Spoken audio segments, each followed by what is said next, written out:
आप जूता निकाल देंगे, निकाल कर बगल में रखेंगे तो ज़्यादा अच्छा रहेगा। अपने अपने बगल में रख लीजिए। मैं तेरे साथ खड़ा रहूँगा आगे फ़ोन लेके, मैं ये फोटो खींचूंगा।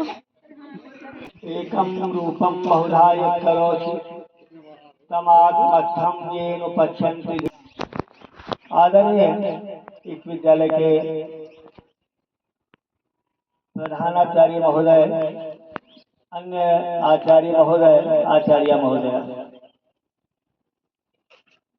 देखिए आप लोग जो भी यहाँ बैठे हैं, आप ध्यान से बात को सुनेंगे, चाहे वो अध्यापक हों, बच्चे हों। आपस में बात करेंगे तो मेरी बात नहीं सुन पाएंगे, बात आप बाद में भी करेंगे। अगर कोई आवश्यक बात है तो कर लीजिए, लेकिन फिर ध्यान से सुनेंगे। हम आपके लिए बच्चों के साथ मेडिटेशन के लिए बैठे, तो मुझे अच्छा लगा। यहाँ के प्रधानाचार्य संयम का पालन करते हैं, वो शाकाहारी भी हैं। तो बड़े लोगों के आचार विचार का छोटे पर असर होता है। बड़ा भाई अच्छा हो तो छोटा भाई अवश्य अच्छा होता है, उसकी अच्छाई का उसके ऊपर असर। सीधे सीधे पहले हम सच्चा योग क्या है। लोग समझते हैं कि योग का मतलब शरीर को टेढ़ा कर लिया या व्यायाम कर लिया तो हो गया योग। ऐसा नहीं है। मन को अंतर्मुखी बनाना, मन की दिशा को मोड़ देना। हमारा मन हमेशा बाहर की ओर भागता रहता है। हम वर्तमान में कभी रहना नहीं चाहते, रहते नहीं, मन जो है भागता है। उसका काम है चंचल होना। मन की चंचलता को प्यारे थाम तो दो घड़ी भगवान का लेना। अपना आसन कर, आसन लगाना है और पहले आसन सुन तब मन को रखे काबू। तो इसलिए आपके लिए दरी बिछवाया। अभी थोड़ी देर में धूप भी आएगी आपके पास और कम हल्की हल्की धूप हो, वातावरण बिल्कुल अच्छा है। तो ऐसे में आप मेडिटेशन करें। मेडिटेशन क्या है थोड़ी देर में आप समझ जाएंगे। ऐसे बैठना है कि शरीर की ओर से ध्यान हटे। ध्यान वही कर सकता है जो शरीर की चिंता से मुक्त हो। अब शरीर के ऊपर चलकर हम मन की ओर आते हैं। इस ध्यान में ये कहा गया है कि पहले आनापान करो। आनापान क्या होता है, पहले बात को समझ लीजिए, तब हम ध्यान कराएंगे आपको। आता है जाता है, तो श्वासों को साक्षी भाव से देखना है, अनुभव कराते रहे। बीच में 10 मिनट रेस्ट, आधा घंटा रेस्ट, फिर ध्यान में बैठिए। लगातार 1 घंटा, लगातार 2 घंटा, ऐसे ध्यान करते रहे। करते करते 3 दिनों में ऐसा हुआ कि मन एकदम बंद गया और अब यहाँ से कहीं हटता नहीं। ऐसे बंधे हुए मन को फिर अपने शरीर के ऊपर ले जाते और तब लगता था कि शरीर के सारे रोंगटे खड़े हो रहे हैं, शरीर का सब दर्द दूर हो रहा है और कोई दर्द आ भी रहा है, जा भी रहा है। तो बड़ा अजीब परिवर्तन हुआ शरीर में और बहुत सारे लाभ। मैंने अब तक 4 शिविर किया, 10-10 दिन का, और उसमें पूरा मौन रहना होता है। 24 घंटा मौन, कुछ नहीं बोलना। किसी को कुछ चाहिए तो लिख के दे दो बस। और सात्विक भोजन होता है, बिना प्याज लहसुन का भोजन होता है, कम नमक, हल्का, वेज तो होता ही नहीं। तो इस तरह का भोजन होता है। और उपमा, पोहे, थोड़ा कम मीठा वाला हलवा, बिना प्याज लहसुन का भोजन, ऐसा भोजन होता है। 2 बार, एक बार सुबह 6:30 बजे और एक बार दिन में 11 बजे भोजन होता है। और दूसरा जो है शाम को पुराने लोगों को 1 गिलास पानी नींबू का रस डाल के और नए थोड़ा सा गुड़, और नए लोगों को 1 गिलास दूध, बस यही शाम का भोजन नहीं रहता।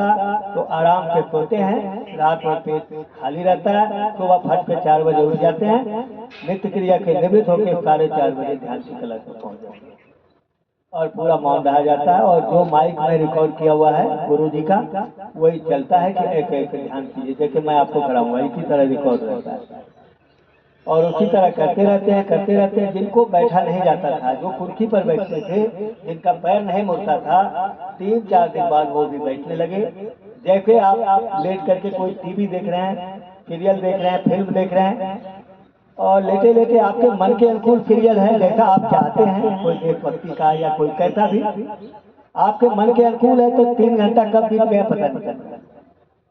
तो मन उसमें एकाग्र हो गया। इसीलिए एक करवट लेटे लेटे आप देख लेते हैं, बैठ के भी 3 घंटा देख लेते हैं तो पता नहीं चलता। ऐसे ही हमारा मन जब एकाग्र होता है तो सारे असंभव बातें संभव हो जाती है। जिस विषय को आपको पढ़ने में मन नहीं लग रहा है, ध्यान करके उस विषय को पढ़ेंगे तो मन लगने लग जाएगा और वो विषय अच्छी तरह समझ में आएगा। तो विद्या और योग का आपस में बहुत संबंध है। ये बता दिया आपको। ध्यान के महत्व को थोड़ा सा और समझिए। हमें ध्यान क्यों करना चाहिए? जैसे आपके दांत में दर्द हो गया, कमर में दर्द हो गया, आपका रुपया पैसा खो गया, मोबाइल खो गया, तो आपका मन सारा उधर ही लगा रहता है। किसी ने आपको गाली बक दिया या आपने किसी का कुछ बिगाड़ दिया तो आप डर जाते हैं, आपका मन चंचल हो जाता है।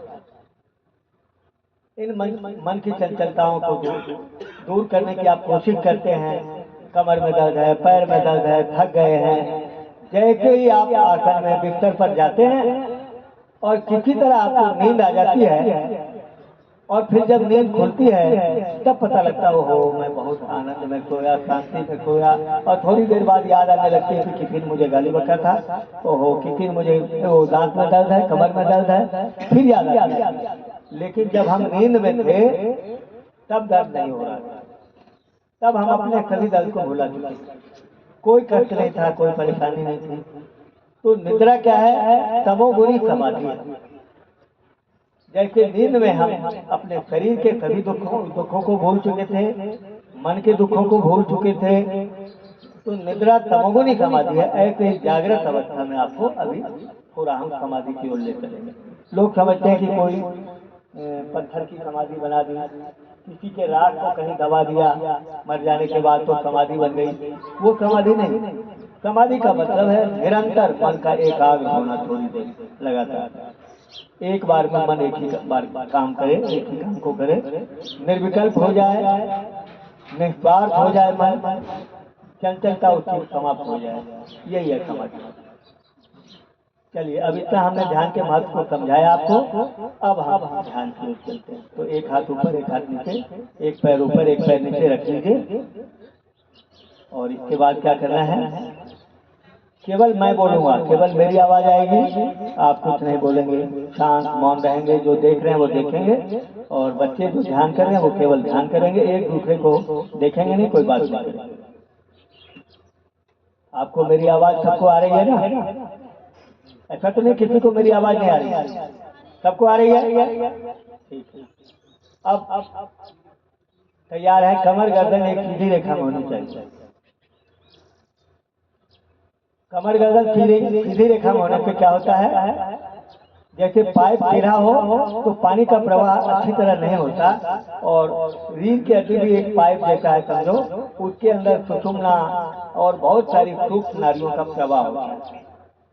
उसके अंदर प्राण तत्व नीचे के ऊपर की ओर प्रवाहित होकर सिर में जाते हैं और हम अधिक चेतन रहते हैं। चेतन मतलब सोच विचार अधिक होता है हमारा, सजग रहते हैं। और जब हम झुक कर बैठते हैं, हालत में जाते हैं तो तमोगुण में चले जाते हैं, तब हम चेतन नहीं रहते। हम असली रूप में चेतन हैं, विचारवान हैं। तो हमें चेतन रहना चाहिए। और जब हम सो जाते हैं तो विचार शक्ति घट जाती है और हम तमोगुण में चले जाते हैं। चलिए, अब आंखें बंद कर लीजिए। सीधे सीधे आंखें बंद कर लेंगे, हिलेंगे डुलेंगे नहीं। थोड़ी देर ही कराएंगे हम आपको, 15-20 मिनट बस। देखेंगे आप 15-20 मिनट में आपको कितना लाभ। अब आराम करते हैं, शांत और प्रसन्न, कमर गर्दन एक सीधी रेखा में, बिना हिले डुले बैठे हुए हैं। सीधे सीधे अपने श्वास को अनुभव कीजिए। उसके बाद जैसे जैसे हम निर्देश देते जाएंगे वैसे वैसे आप करते जाएंगे। अपने श्वास को अनुभव करते रहिए। मन को चित्त भी कहते हैं और मन का ही एक भाग बुद्धि है। मन और चित्त आपका श्वासों के ऊपर होना चाहिए।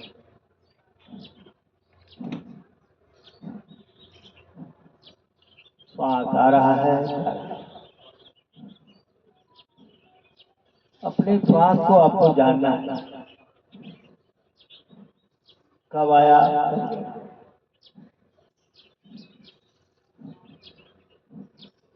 काम बहुत आसान है, लेकिन आसान होने पर भी कुछ चमत्कार आपको दिखेगा। श्वास आ रहा है,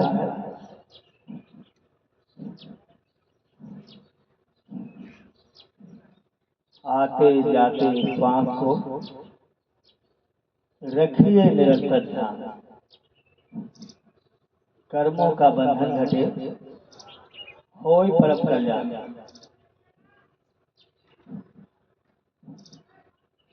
धीरे धीरे हमारा मन निर्विकल्प निर्विकार होने लगेगा, क्योंकि श्वास पे हमारा न कोई राग है न द्वेष। श्वास जैसे हम जब से पैदा हुए हैं तब से जब तक जीवित रहेंगे चलता ही रहता है, स्वाभाविक रूप से चलता रहता है। उसको हमारा ध्यान नहीं होता था, अब हम श्वास पर ध्यान दे रहे हैं। आया श्वास, गया श्वास।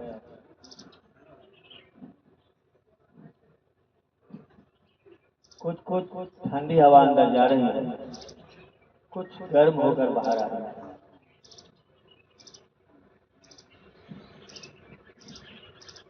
नासिका की दीवारों को जहाँ जहाँ सांस छू रही है वहाँ कैसा लग रहा है, आप अपने श्वास को अनुभव करते रहिए। नासिका की दीवारों को जहाँ जहाँ सांस छू रहा है वहाँ कैसा लग रहा है, चित्त का वहाँ कैसा प्रभाव है। कुछ ठंडक थी, गर्म थी, फुरफुराहट थी, गर्माहट थी, खुजलाहट थी, पेटियां की रेंगती थी। किसी को भी कैसा भी अनुभव हो सकता है। जो कुछ भी हो रहा हो आप उसको अनुभव कीजिए अच्छी तरह। चेतन बने रहिए, सजग रहिए, सावधानी से, बड़े ध्यान से। इसी को संवेदना कहते हैं। कैसा जो अनुभव हो रहा है उसको संवेदना कहते हैं। वो मन का अंदर का भाग है, वही स्वप्न में आपको दिखता है। कोई बात याद आने लग जाए तो उसको तुरंत रोक दीजिए कि मैं वर्तमान में हूँ, ध्यान कर रहा हूँ। मन का स्वाभाविक स्वभाव ही है कि वो याद करता है, कोई भी बात को उठा लेता है। पर जैसे आपको याद आ जाए कि मैं ध्यान कर रहा हूँ, उसको वहीं रोककर फिर वर्तमान में रहिए। ध्यान को श्वासों पर रखिए। श्वास आ रहा है, जा रहा है।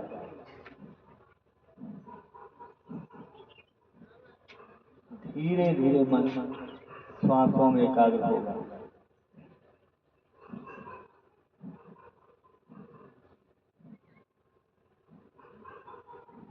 आया श्वास, गया श्वास। श्वास को रोककर, श्वास को छोड़कर, श्वास को रोकना नहीं है। श्वास जैसा चलता है चलने दीजिए। आप ध्यान को अपनी नासिका पर कर लीजिए, वो जैसा चल रहा चलता रहेगा। अपनी पूरी नासिका को जानिए, नासिका कैसा है, कितना है। जो जगह जैसा है उसको वैसा ही जानना है। बहुत ध्यान देंगे तो लगेगा वहां भी कुछ सुरसुराहट, गर्माहट, खुजलाहट, कुछ चीटियां सी रही, कुछ हवा की छू रही हो। अपने पूरी नासिका के ऊपर ध्यान को डाल रहे हैं, कुछ वहां भी संवेदना अनुभव होने लगी। जो अधिक चेतन है उनको अधिक संवेदना अनुभव होगी, जो नशा आदि करते हैं उनको कम होगी, लेकिन होती है तो बड़े ध्यान से जानते रहिए। बड़े जगह में ध्यान करने से कम संवेदना अनुभव होगी। नासिका के नीचे ऊपर वाले होठ से लेकर नासिका की ऊंचाई तक इतनी दूर में मन को रखिए। जो जगह जैसा उसको जानते रहें निरंतर।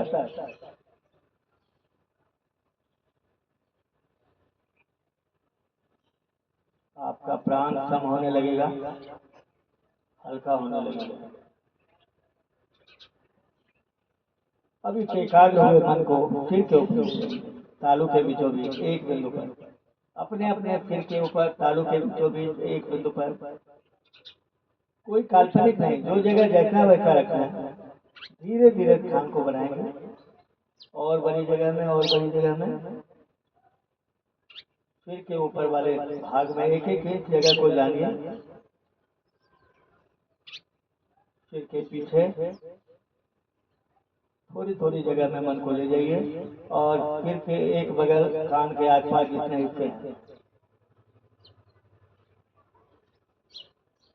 और फिर पीछे, फिर दूसरे बगल में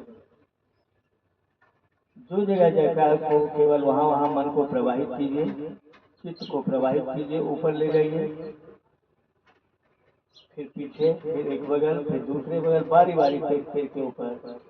सिर को चार्ज कर दीजिए, मन को वहाँ से प्रवाहित कीजिए और ललाट के ऊपर ध्यान को डालेंगे। धीरे धीरे नीचे उतरेंगे, बंद आंखों पर, गालों पर, चेहरे पर और नीचे और नीचे, गले में चारों, कंधे के ऊपर, दाएं से बाएं, बाएं से दाएं, हृदय के ऊपर। एक बाह में ध्यान को प्रवाहित कीजिए, धीरे धीरे नीचे उतरिए और नीचे कलाई में, हथेली में उंगलियों, धीरे धीरे ऊपर चलिए, धीरे धीरे कलाई में और ऊपर बाह में होते हुए धीरे धीरे कंधे के पीछे से दूसरे बाह में धीरे धीरे नीचे चलेंगे। चलते जाइए और फिर कलाई के नीचे, हथेलियों में, उंगलियों में, फिर वहां से ऊपर चलते रहिए, चलते रहिए, शांत और प्रसन्न। धीरे धीरे बाह में, अब हृदय के ऊपर ध्यान को डालें। धीरे धीरे नीचे उतरेंगे, एक बगल से एक बगल तक, कोई जगह छूटे नहीं और ध्यान को नीचे उतारिए, पेट के ऊपरी भाग में और नीचे, पेट के नीचे वाले भाग में और जहाँ बैठे हुए वहाँ मन को ले जाइए, चित्त को प्रवाहित कीजिए रीढ़ की हड्डी के दोनों बगलों में।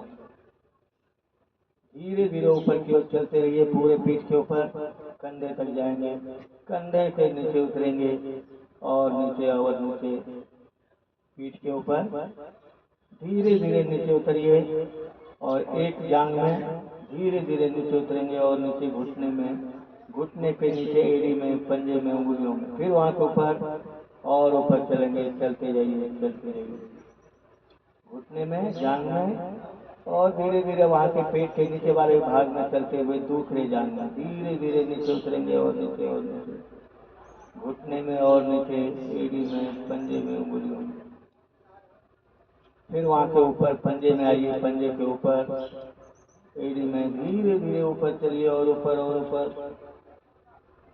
पेट के नीचे वाले भाग में चलते हुए रीढ़ की हड्डी के साथ साथ ऊपर चलिए, हृदय के बीचों बीच एक बिंदु पर थोड़ा ठहरिए और ऊपर चलेंगे, गले के अंदर से चलते हुए भ्रिकुटी के मध्य में और फिर तालू के बीचों बीच एक बिंदु पर, जहाँ से शुरू किया।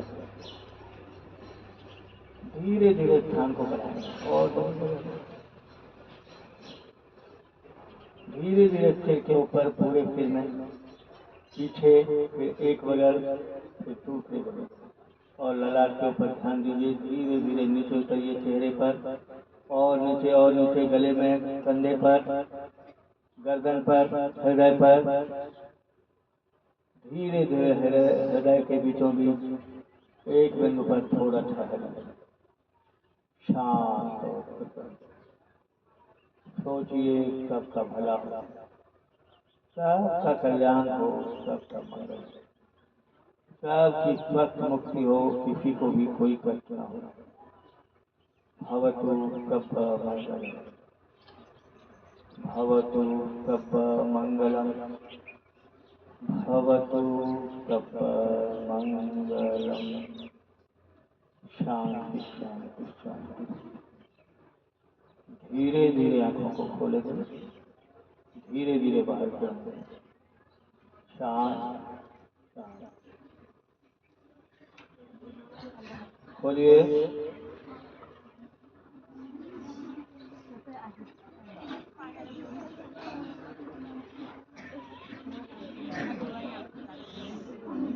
अच्छा लगा आपको? वीडियो बनाने वाला तो देख ही रहा है, कहाँ चला गया वो? जिसको मोबाइल दिया था वो तो बनाया ही नहीं वीडियो।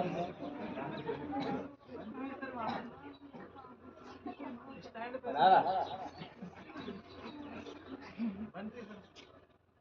बन रहा अपने आप, स्टॉप कर।